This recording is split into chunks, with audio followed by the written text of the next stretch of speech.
Mrs. Winston, third grade class presents. Hello and welcome to New York City Atheists live on tape, brought to you by New York City Atheists Incorporated. I'm your host, Dennis Horvitz, the David Letterman of the Hopelessly Damned. Sex and drugs and rock and roll. That's a subject that some people look upon with trepidation, and others of us look upon with fond memories. We're going to deal with only one of those three topics today. We'll never know. And hopefully we'll get to the other two in other shows, but we probably have to show them later in the evening, if you know what I mean. Our guest today is Bob Costa, who was a New York City Atheist discovery. He has been attending our meetings, and we subsequently had him as a guest panelist on one of our sister shows, This Week in Atheism. Happened to be one of my favorite group of shows. It was basically a free-for-all, essentially. In any case, he has been a teacher, and he is going to be discussing today basically the influence of religious ideas on sex and displays of the human body. And he'll answer the question, or ask the question, did pagans have more fun than Christians? He's got extensive teaching experience, having taught for 30 years. And so he's perfect for a New York City atheist because he's used to unruly audiences. So without further ado, let me introduce Bob Costa. Mention of monotheism, we get the creation of the heretic and the other. As soon as you say, I got the right God, everything you are worshiping is the wrong God. And therefore I have the right to do nasty things to you. Like kill you, get rid of you, call you a heretic, call you an infidel, call you the Taliban, call you whatever. We start naming people as the other. Okay? Now, this is important. In polytheism, the worship of many gods is not doctrinal. All right. But about the performance of cult for the gods. No one would have asked you in ancient Greece what you thought about Zeus, or whether you loved Zeus. The only important thing was that the state cults for the gods were performed so that the gods got their sacrifices and stayed out of your way and did what you wanted. But nobody wrote theology books about the gods. This becomes an obsession of Christianity, as we're going to see. It's very hard for moderns to understand this because we're constantly hit by people, do you believe in Jesus? Do you believe in Jesus? Do you believe in Jehovah? Do you believe in this? Nobody talked about belief. It was cult. All right? There is no discussion of faith or correct belief in polytheism. Okay? Or no, even atheism meant you had refused to perform state cults to the gods. Nobody asked you whether they believed in them or not. Is that clear? If there's any burning question, you could, am I being okay? Sodom and Gomorrah. This is definitely monotheism. If there was one story I would tear out of the Bible, it's that. It has probably resulted in the deaths of at least hundreds and hundreds and hundreds of thousands, if not millions of people over the last 2+ millennia. If you want to read, Lewis Crompton's great book, Homosexuality and Civilization, is an astonishing record of civilization.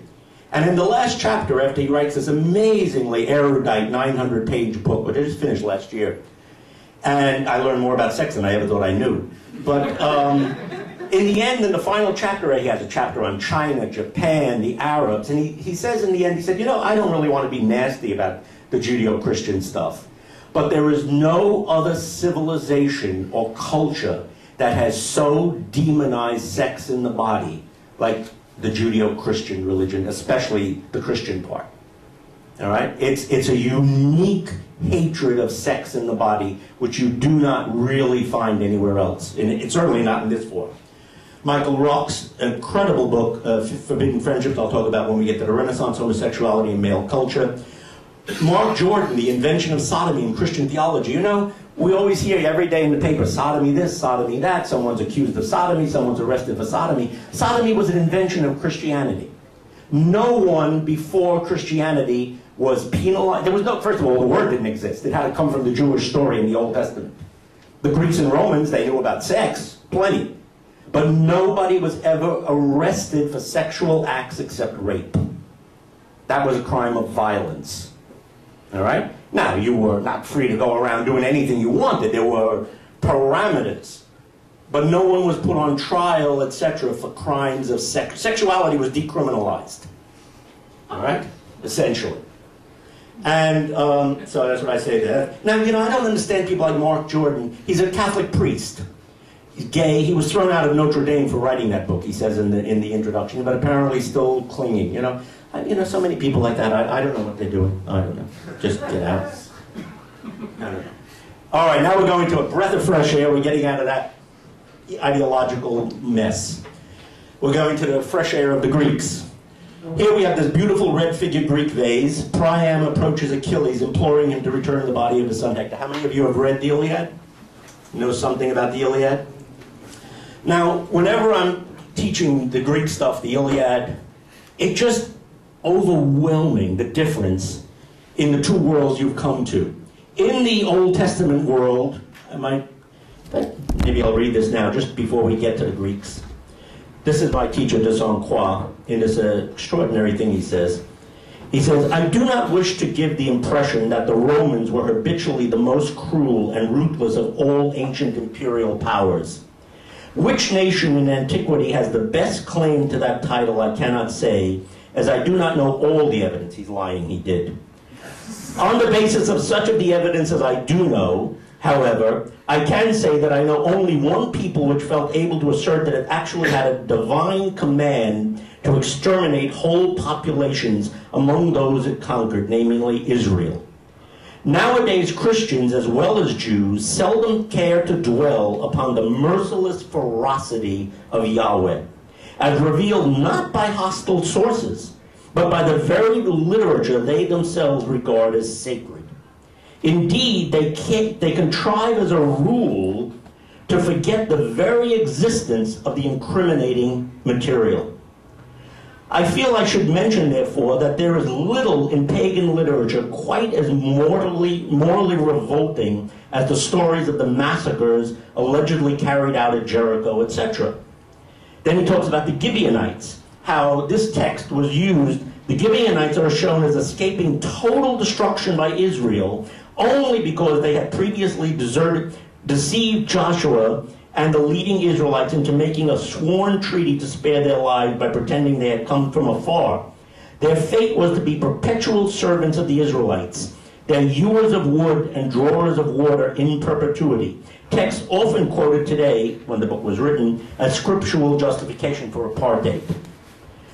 And finally, the Romans, although refusing, like so many Greek cities, to recognize union between their own citizens and foreigners, lawful marriages to foreigners, showed nothing like the ferocious hatred of such unions which we find in another revolting Old Testament story, that of Phinehas, the grandson of Aaron, who was up there.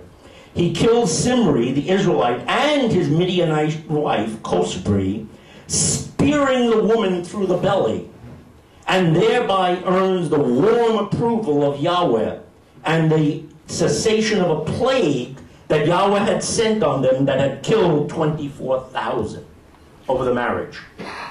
Now, none of this is true, presumably, but the fact that they think it's true is pretty wild. Now, what's striking about the world of Homer and the Greeks ever afterwards, you cannot tell who are the good guys and the bad guys in the Trojan War. Everybody is absolutely morally validated as human beings. And one of the most striking things in page after page, when Achilles or one of the warriors goes up to another warrior, even if they're going to kill each other, they immediately ask, but who are you? Who was your father? Who was your grandfather? Now, this is literary, but, this didn't happen in real battle, but still that Homer has to put this in. And there's a very moving story in book 21 when he meets the young boy Lachaon, who he had just previously captured and sold into slavery. The boy has been ransomed and back in the battlefield, and he falls at Achilles' feet. and he begs him not to kill him, that his father will ransom him again.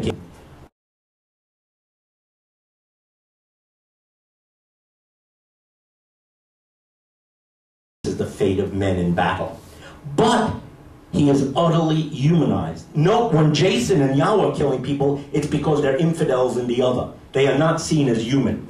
And of course, we could go on with this. Now here, in this extraordinary scene, Achilles is furious. If you remember, he's killed Priam's greatest son, Hector. Hector's body has been rotting for 10 days, and Priam sneaks into the tent at night in this incredible scene. He puts his hand into the hand that has killed so many of his sons. And Achilles is playing the lyre, mourning for his friend Patroclus. And he looks down and he sees the king whom they're fighting. And he begins to weep. And they embrace each other. And he says, "Come, take your son and go back to the city before the sun rises, because we must start the war again." So there's this total humanizing of the other. All right, we're going to move fast. We're going to talk about Harmonious and Aristogaton. You did not know that democracy started in a gay love story. It wasn't in your world history textbook? I can't believe that. All right. Now, Harmonious and Aristogaton were involved in a triangle. They were what we call a pederastic lovers. Incidentally, there's a big debate whether we should even call what was going on in Greece homosexuality. Homosexuality seems to imply in the modern world people of equal age, equal status. Through most of history, pederasty has been the norm. It's usually intergenerational, an olderish man falling in love with a younger boy, in a sense, initiation into the society. This was very much the pattern in Greece, in Arabia, in India, China, etc. Anyway, the story, which we're not going to go too much, the tyrant of Athens fell in love with Harmonious, the younger boy. He was insulted. They started a plot. They overthrew it. Now, what's odd, this is 514 BC, the Greeks took this and looked on it as the founding moment of their democracy. They romanticized and made this the focus of their whole society. They set up the first statue to mortals in their public space, the Agora. Two very famous statues.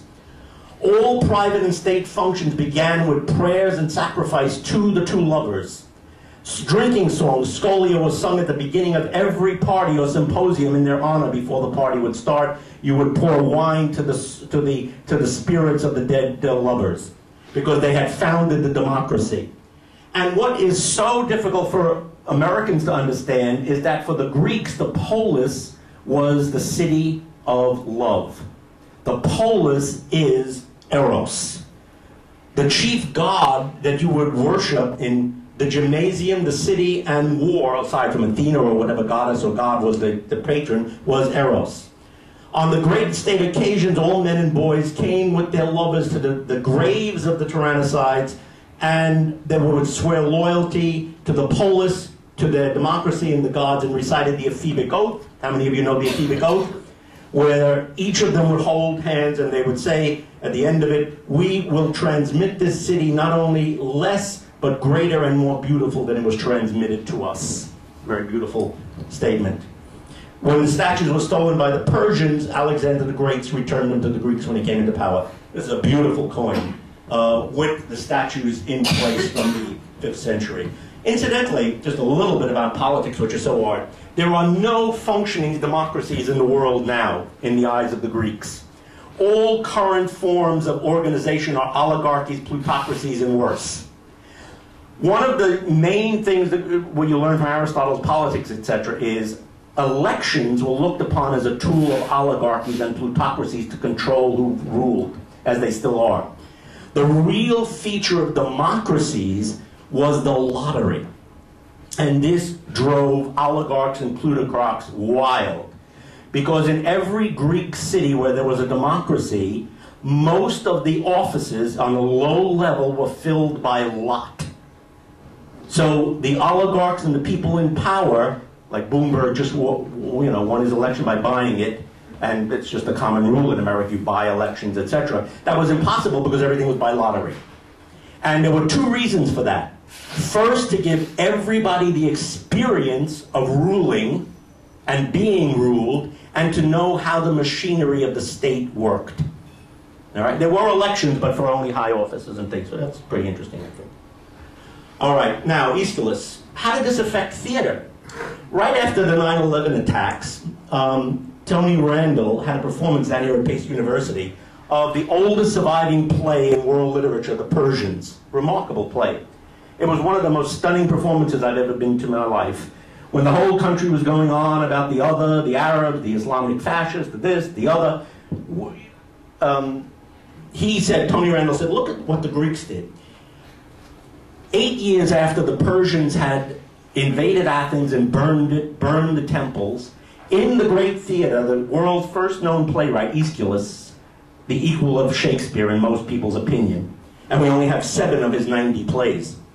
He wrote this play in which it's set in Persia, and it's the terrible tragedy from the eyes of the Persians they've just suffered by being defeated by the Persians. It's as though somebody, some modern playwright, Tony Kushner or something, was to put on a play on Broadway, or more like in the Kennedy Center, in which all of Congress came, in which Osama bin Laden or something was actually humanized as a real person with real moral, intellectual conflicts, and not demonized as simply the other, the most wanted.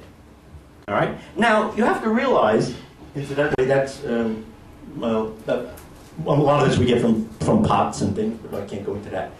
This is where all the world's first plays were performed, on the south slope of the Acropolis, the great theater of Dionysus, which was there from around 535 BC. Seated about 14,000 to 17,000 people.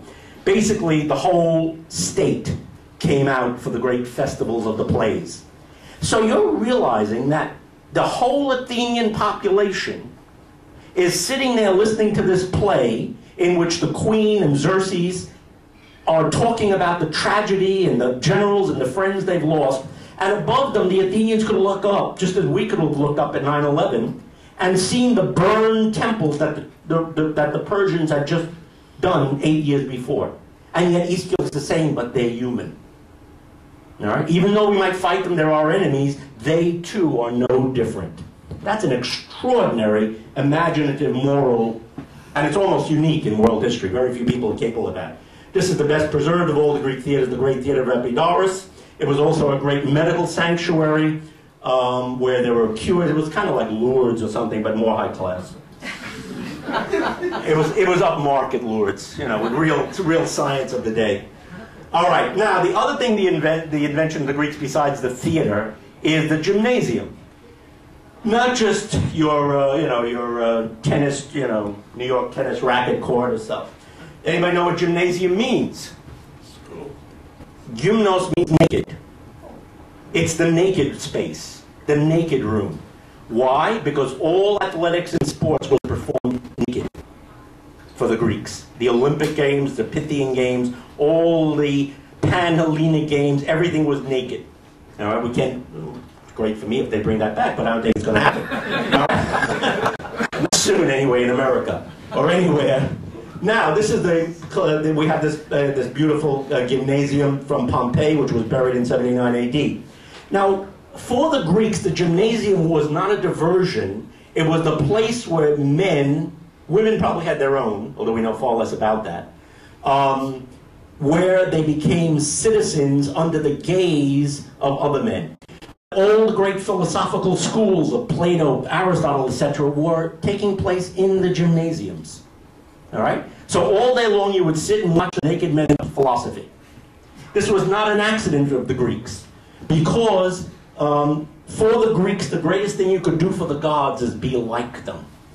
And the gods were beautiful and wise. And if you were beautiful and wise and athletic, you were like the gods. And that's how you honored them. Our Greek word pais, a boy or child, where them was called paideia, from which we get the word encyclopaideia, or encyclopedia. The encircling of knowledge comes from the Greek word for child. Now, let's get heavy here. This is one of the few surviving original Greek masterpieces from the 4th century. It was found buried under a volcanic eruption.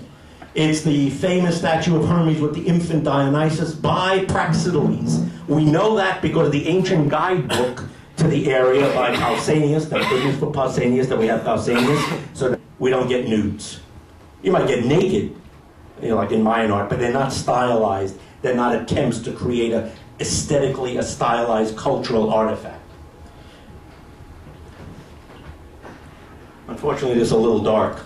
This is a treasure, really. This was found in 1925 in the sea in the Bay of Naples.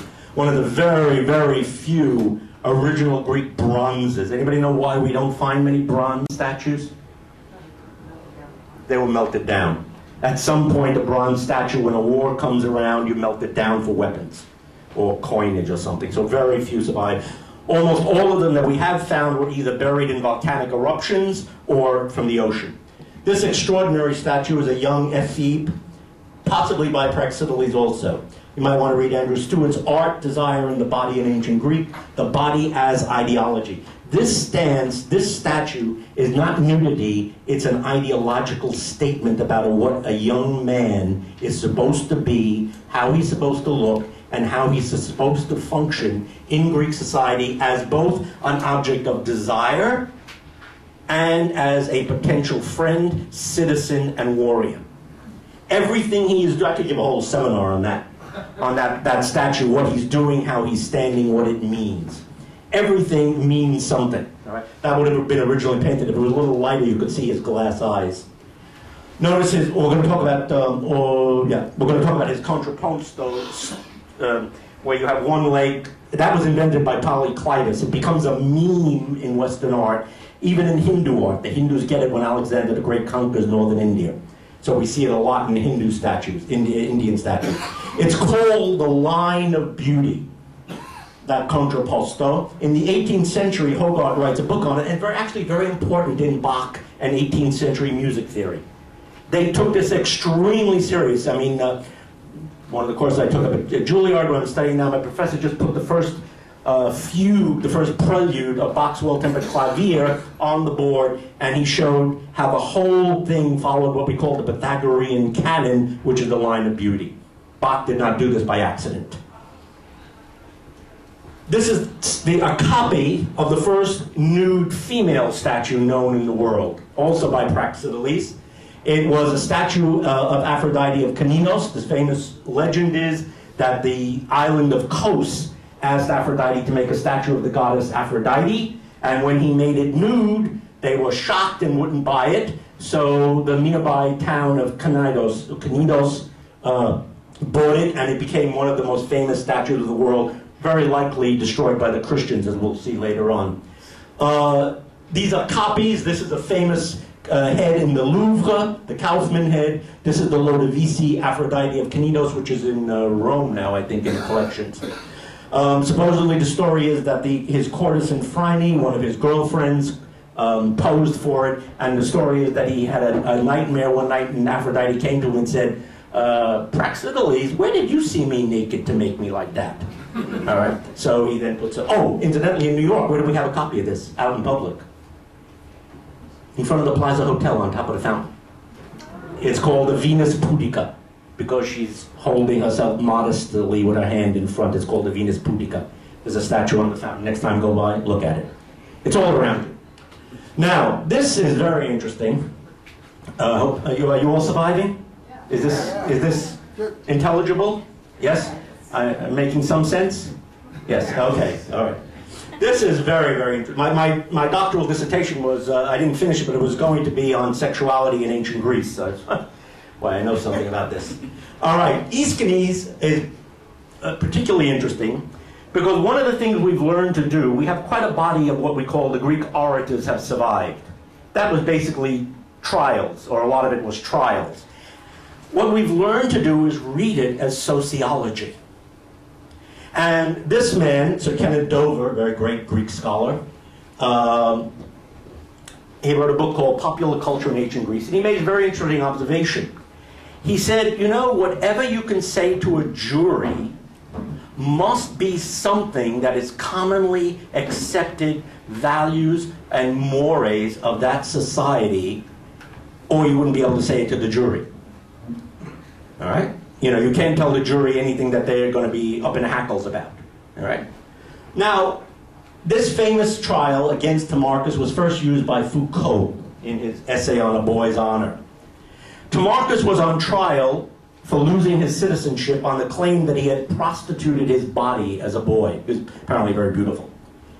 Now, in ancient Athens, everybody, well, let me go backtrack. Aeschines comes before the jury and he says something that is unimaginable in the modern world. He says to the jury, you know, all of you men on this jury have your boyfriends. You all, we know, have been involved in love affairs. I myself am notorious, all right, in the gymnasium. Now, you could not say that to a modern jury. I don't think. All right, so what these people are saying is, hold it, this must tell us something very profound about what was normal in ancient Greece. All of these men were married. All right, there was no conflict between marriage and sexuality, really. You had your wife and your children, but your boyfriends, your lovers, were in the palaestra, the gymnasium, the theater. All right, and you carried on both lives. All right, and he reads love letters. And he says, we're not putting Timarchus on trial because he was having sex with men, but because as a citizen, he was not allowed to sell his body. It's not sex that's bad, it's the selling of it and making yourself a prostitute. And he lost his citizenship. It's a very famous trial.